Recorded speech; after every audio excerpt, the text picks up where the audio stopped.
Spaceman is the brand new Netflix original film that just hit the streaming service this past Friday. This comes from the director of all 5 episodes of the HBO show Chernobyl.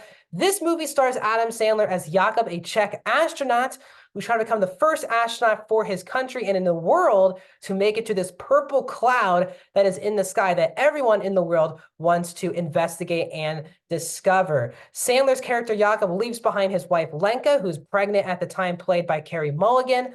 And they are both doubting their marriage as Jakob leaves her behind for this 1-year mission. But on the way to this purple cloud, around halfway through the flight, Jakob encounters a creature that he's not sure if it's imagined in his mind due to his loneliness and his mental health issues, or is this creature real? Hanush, who's voiced by Paul Dano throughout the entire film.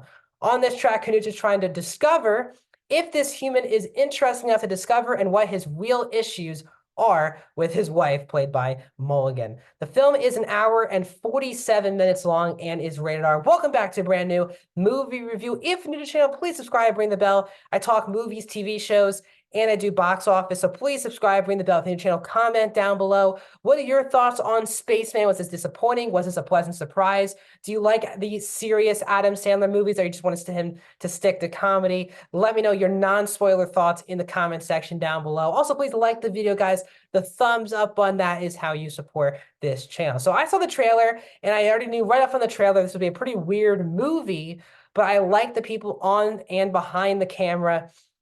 So I was very excited for this movie. So let's get into my thoughts on the new Netflix Adam Sandler movie. And with this movie, I am going to say this about this film. This movie could have been awesome and could have been one of the best movies I've seen this year. And I do think that this movie, for the most part, did leave a lot of meat on the bone. Now, while I say that, the performances are excellent in this movie. I really like Adam Sandler as a serious actor. If you go to Uncut Gems or Hustle, which is a really good Netflix movie a couple years ago with him, and this film, he can really bring the seriousness to the movie. This movie has no comedy in it whatsoever. And you really believe Sandler, his character, are a real person that are in this situation. And that's because the things that he is going through, or probably a lot of real astronauts are going through. This movie is based off a best-selling book.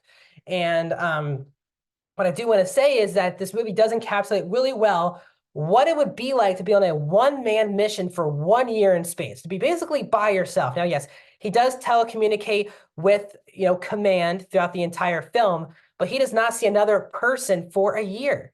And what that does to someone, especially when they've been very much isolated. Jakob's whole character is that he didn't just leave to do this for his dreams, but he's doing this to escape what his life is. And is he really in love with his wife of Lenka? Does he want to be a father? And these type of things. And he did this trip to kind of escape that. And this trip is kind of obviously learning about what his true goals should be in life and what he should be who he should be as a person. And Sandler is excellent in the movie. And that plot line himself, the loneliness, the isolation, what that does to, and his backstory is very well done. And Sandler's terrific in the movie. The other really standout is Paul Dano as Hanush, this creature, very off-putting creature that could come off as very cartoonish, over the top.